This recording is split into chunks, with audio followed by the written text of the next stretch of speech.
সুনীল গাভাস্কারের সঙ্গে বিবাদে জড়িয়ে ঠিক করেননি বিরাট কোহলি, আরও সংযত আচরণ কাম্য ছিল। কোহলির সমালোচনা করে গাভাস্কারের পাশে দাঁড়ালেন পাকিস্তানের প্রাক্তন অধিনায়ক ওয়াসিম আকরম। তার মতে ভারতের দুই অন্যতম সেরা ব্যাটার সম্পর্কে পারস্পরিক শ্রদ্ধা সুসম্পর্ক থাকা উচিত। গাভাস্কার কোহলি সংঘাত পছন্দ হয়নি আকরমের।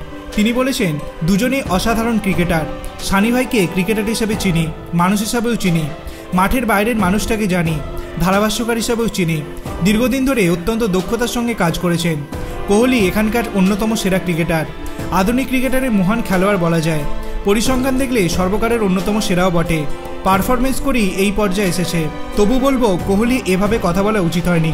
গাভাস্কারের পাশে দাঁড়িয়ে আকরম আরও বলেছেন, ধারাভাষ্যকারেরা তাদের কাজ করেন।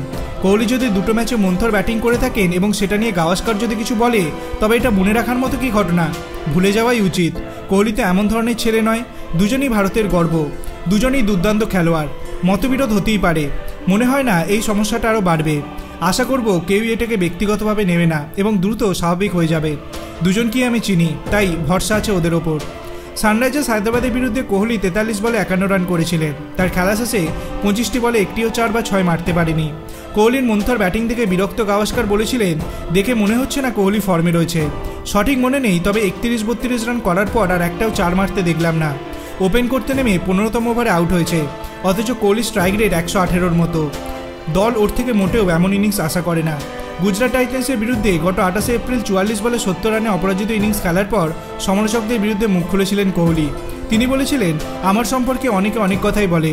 কেউ বলে আমি দ্রুত রান করতে পারি না, কেউ বলে স্পিন বল খেলতে পারি না। 15 বছর ধরে ক্রিকেট খেলছি, আমি এখন এইসব কথায় কান দিই না।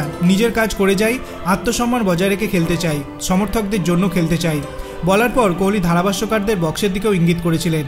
তারপর গাভাস্কার আবার বলেছিলেন, কেউ 118 স্ট্রাইক রেট নিয়ে ইনিংসের 14 বা 15তম ওভার পর্যন্ত ব্যাট করার পর প্রশংসা চাইলে ব্যাপারটা অন্যরকম হয়। সে আবার বলছে বাইরে কারোর কথায় কান দেয় না, কারোর কথা পাত্তা দেয় না। ভালো, তাহলে সে বাইরের কথার উত্তর কেন দিচ্ছে? যাই বলা হোক না কেন, হয়তো ওর মতো প্রচুর না হলেও আমরা সকলেই অল্প অল্প কিছু ক্রিকেট খেলেছি। আমাদের কোনো উদ্দেশ্য থাকে না, যা দেখি সেটাই আমরা বলি। আমাদের কোনো পছন্দ অপছন্দ থাকে না, কারোর থাকলে সেটা প্রকাশ করেন না। খেলায় যেটা হয় সেটাই আমরা বলি। আপনার কি মনে হয় এই সমালোচনার কি একটা ইতি টানা উচিত? আপনার অভিমত আপনি কমেন্ট সেকশনে জানাতে পারেন। ভিডিওটি ভালো লাগলে লাইক করবেন, চ্যানেলটিকে সাবস্ক্রাইব করতে ভুলবেন না। ধন্যবাদ।